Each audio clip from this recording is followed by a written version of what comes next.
بسم الله الرحمن الرحيم. الحمد لله رب العالمين، وصلى الله وسلم وبارك على محمد وعلى آله وصحبه أجمعين، أما بعد. ہم لوگ آج عمدۃ الاحکام للامام المقدسی اس کتاب کو پڑھ رہے ہیں، اور اس میں ہم لوگ کتاب الطلاق میں باب العدہ، اور بعض شارحین عمدۃ الاحکام نے باب ما تجتنبہ الحاد یہ عنوان بھی باندھا ہے۔ اور میرے پاس تحصیل العلام کا نسخہ ہے، اس کے اندر 317 حدیث نمبر ہے، بعض پی ڈی ایف کے نسخوں میں حدیث نمبر 395 ہے، اور حدیث حضرت عطیہ رضی اللہ عنہ سے ہے۔ جی شیخ شروع کریں۔ بسم الله الرحمن الرحيم نحمده ونصلي على رسوله الكريم أما بعد. وعن عطية رضي الله عنها أن رسول الله صلى الله عليه وسلم قال: لا تحد امرأة على ميت فوق 3 إلا على زوج 4 أشهر و10، ولا تلبس صوبا مصبوغا إلا صوب عصب، ولا تكتحل ولا تمس طيبا ولا شيئا إلا إذا طهرت نبذة من قسط أو أظفار. العصب ثياب من اليمن فيها بياض وسواد، ونبذة الشيء اليسير والقسط العود أو نوع. والنبذة كمان ہے، والنبذة الشيء اليسير ايوه، والقسط العود أو نوع من الطيب ايوه، تبخر به النفس نفسه.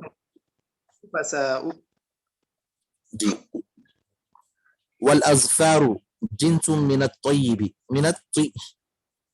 ايوه، لا واحد له من لفظه، وقيل هو عطر أسود القطعة منه تشبه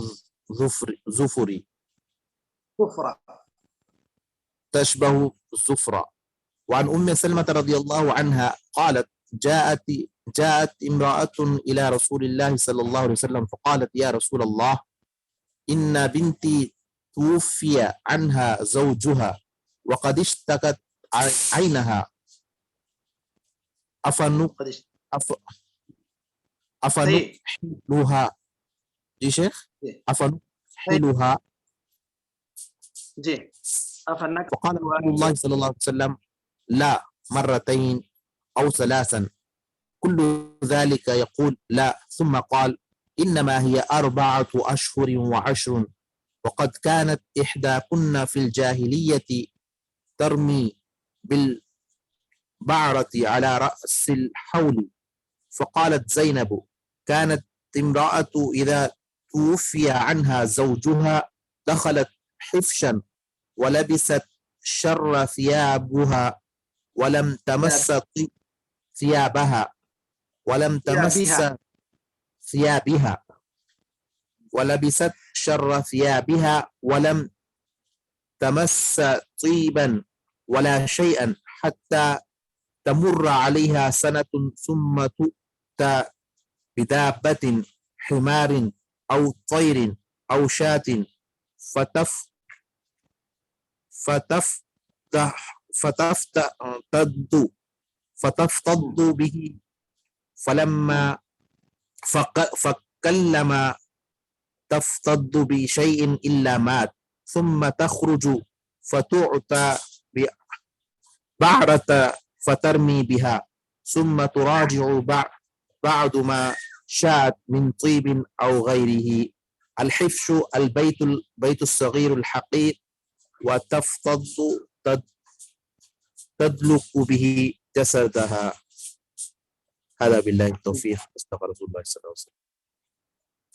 طيب، بسم الله الرحمن الرحيم. الحمد لله رب العالمين، وصلى الله وسلم وبارك على نبينا محمد وعلى آله وصحبه أجمعين، أما بعد.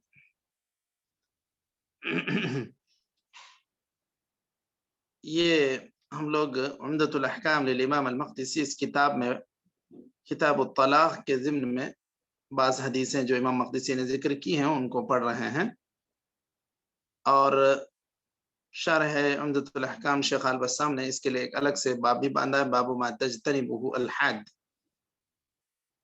حدیث نمبر ہمارے پاس جو نسخہ ہے تیسیر العلام کا، اس کے اندر 317 ہے، اور بعض پی ڈی ایف کے نسخوں میں 395 حدیث نمبر ہے۔ حضرت ام عطیہ کی حدیث ہے کہ نبی کریم صلی اللہ علیہ وسلم نے فرمایا لا تحد امرأة على میت فوق 3 الا على زوج، دنیا میں کوئی بھی قریبی انسان گزر جائے، شوہر کے لیے بیوی ہو یا شوہر کے لیے مثلا مرد آدمی کے لیے ماں باپ بھائی بہن کوئی بھی ہو، مرد آدمی کے لیے تو بس 3 ہی دن کا سوگ ہے، اور عورت ہے تو عورت کے لیے بھی سارے اقربا برابر ہیں، بھائی بہن ماں باپ بیٹا بیٹی سب، سوائے شوہر کے۔ شوہر کے لیے 4 ماہ 10 دن اس کو غم منانا ہے، یا کہ اس کو یہ کہیں کہ زینت چھوڑنا ہے۔ غم منانا یہ ایک اردو کا لفظ ہے، ورنہ الحداد اصل میں کہتے ہیں ترک الزینہ، اور بن سنورنے کو چھوڑ دینا یہی حداد ہے، الاحداد۔ اور یہاں پر جو بات ذکر ہوئی ہے کہ کسی بھی عورت کے لیے درست نہیں ہے کہ 3 دن سے زیادہ کسی بھی انسان کے مرنے کا وہ غم منائے یا سوگ منائے سوائے شوہر کے، تو اس کے لیے 4 ماہ 10 دن۔ ایسی صورت میں جب وہ سوگ مناتی ہے تو کرے گی کیا؟ ایک دم بہت زیادہ رنگین لباس نہیں پہنے گی، جو عموماً جیسے ہمارے ہاں اب کہا جاتا ہے پارٹی ڈریس، الگ سے کچھ خاص ڈریسز ہوتے ہیں جو محفل میں کسی شادی میں کسی دعوت میں جانے کے لیے استعمال ہوتے ہیں، ایسے کچھ خاص ڈریس ہوتے ہیں اور کچھ عمومی ہوتے ہیں، تو اس طرح ایک عمومی لباس عورت پہنے ان دنوں میں، الا ثوب عصب، مگر یہ ایسے کپڑے جس کے اندر تھوڑی سیاہی تھوڑا سا سفیدی ہو، ایسا لباس عورت پہن سکتی ہے، کیونکہ جیسا کہ ذکر ہوا الا ثوب عصب، العصب یمنی وہ کپڑا تھا جس کے اندر سفیدی بھی ہوتی تھی اور سیاہی بھی ہوتی تھی۔ اور کیا چیزیں نہ کرے عورت ان دنوں میں؟ نہ سرما لگائے، نہ خوشبو لگائے، سوائے تھوڑی سی خوشبو کے، الا اذا طہرت نبذة من قسط او اظفار، یہاں پر طہورت سے مراد طہورت من الحیض، جب وہ اپنے پیریڈ سے جو اپنے ماہواری جو ہوتی ہے اس سے جب وہ صاف ہو جائے تو اس بدبو کو دور کرنے کے لیے تھوڑی سی خوشبو وہ استعمال کر سکتی ہے، ورنہ عمومی طور پر یہ خوشبو کا استعمال اس ایسی عورت کے لیے درست نہیں ہے۔ یہاں پر جو بات جو خوشبو کی 2 قسمیں ذکر کی گئی ہیں، قسط اظفار، یہ دونوں بھی خوشبو ہی کے لیے استعمال ہوتے ہیں، اور ایک طرح کی خوشبو ہی ہے وہ، ایک قسط جس کو کہا گیا وہ عود کے مشابہ ہوتی ہے، اور اظفار جس کو کہا گیا گویا کہ وہ بھی ایک ناخن کے ٹکڑے کی طرح اس میں کا چھوٹا سا ایک ٹکڑا، النبذہ کہتے ہیں کوئی بھی چھوٹے سے حصے کو، الشیء الیسیر انہوں نے کہا۔ تو اب یہاں پر دیکھیے ترک زینت، اس تعلق سے اس حدیث میں کئی احکام ذکر کیے گئے ہیں۔ اس حدیث سے جو باتیں مستنبط ہو رہی ہیں اس میں سب سے پہلی بات یہ کہ عورت کو سوائے شوہر کے کسی کے لیے بھی 3 دن سے زیادہ غم منانا منع ہے، اور یہ 3 دن وہ غم مناتے ہوئے ایسی ساری چیزوں سے زینت سے دور رہ سکتی ہے 3 دن، اور جو عورت کے لیے 4 ماہ 10 دن ہے وہ واجب ہے، یہ کوئی اختیاری چیز نہیں کہ چاہے تو وہ شوہر کے لیے غم منائے چاہے تو چھوڑ دے، بلکہ یہ اس کے اوپر واجب ہے۔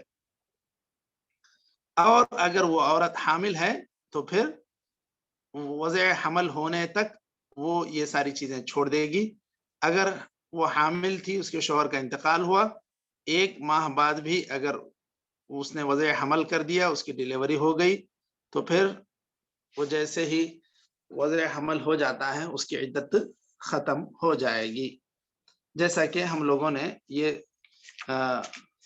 سبیعہ الاسلمیہ کی حدیث ہم لوگوں نے کل پڑھی تھی۔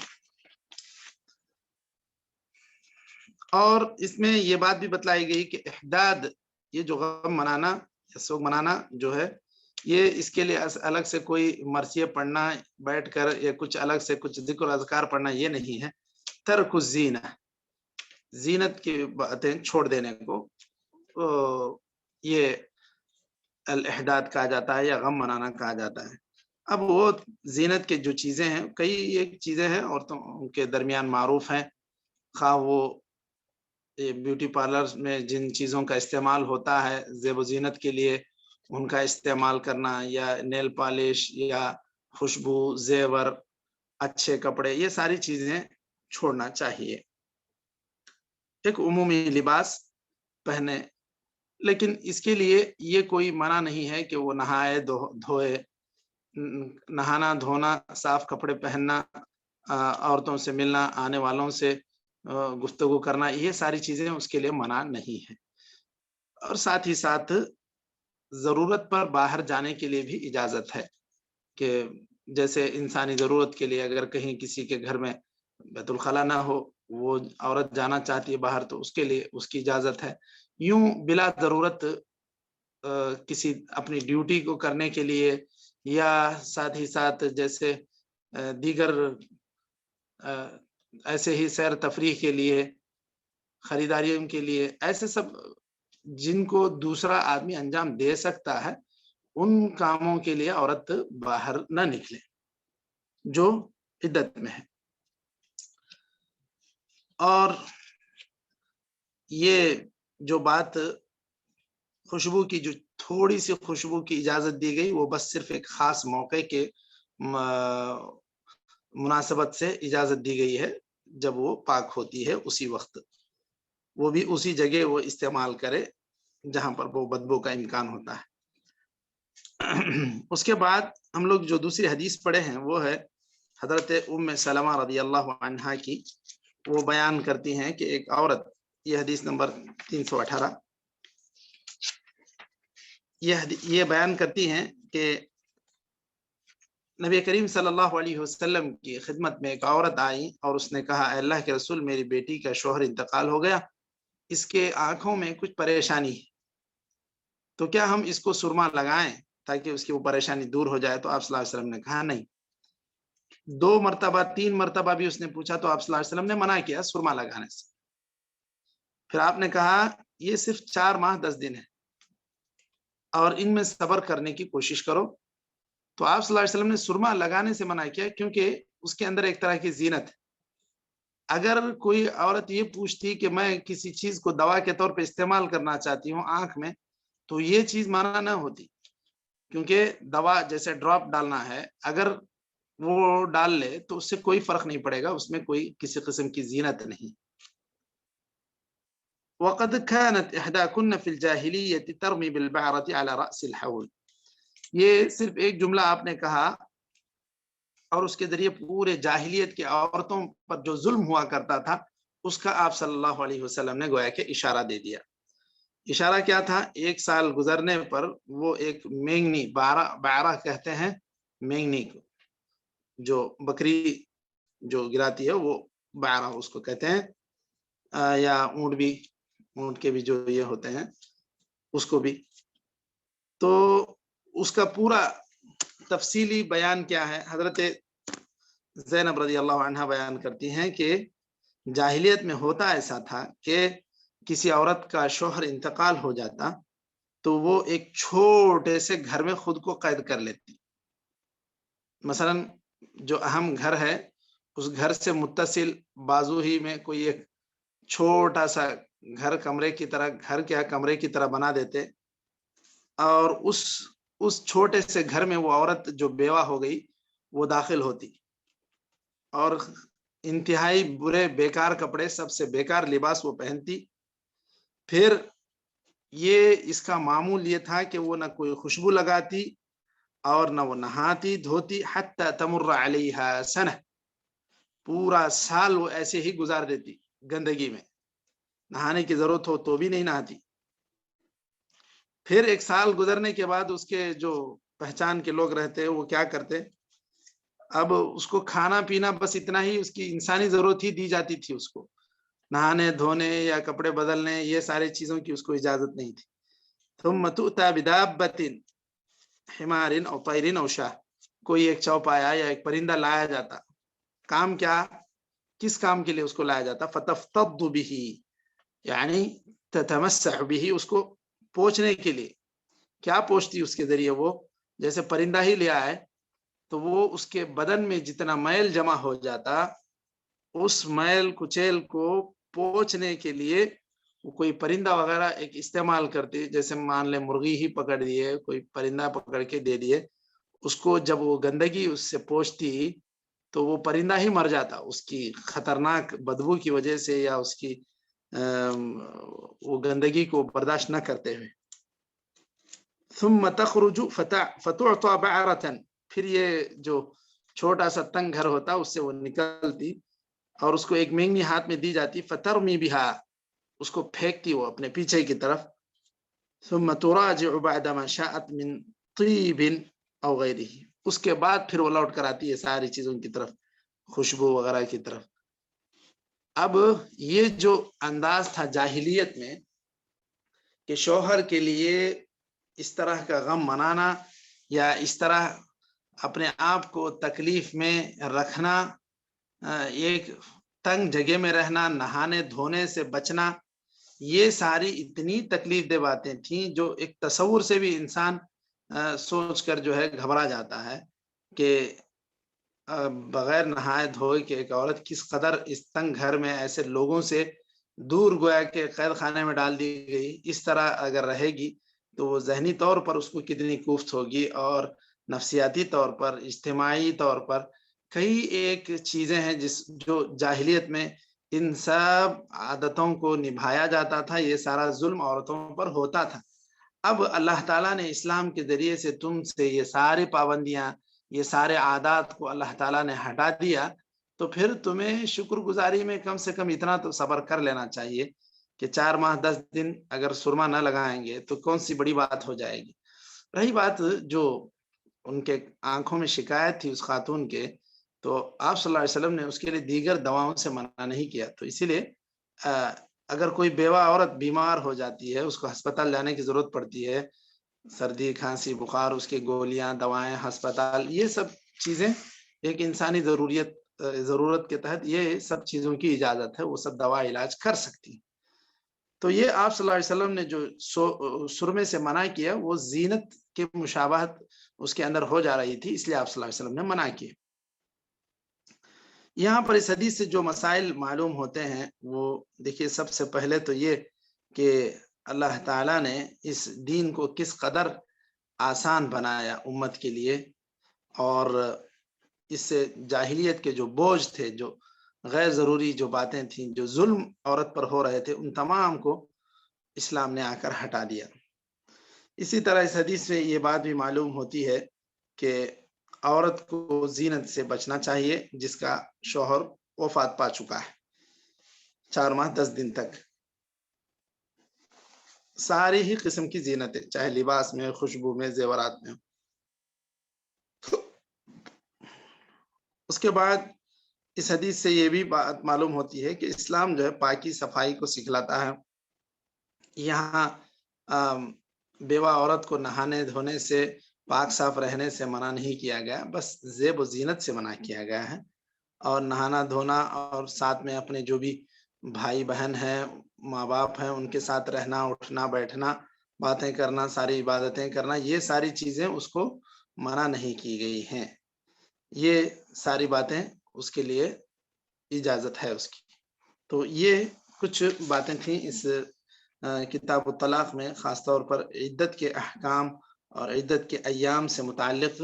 یہاں تک آج یہ کتاب الطلاق مکمل ہو رہا ہے, تو ہم لوگ یہاں تک رک جاتے ہیں.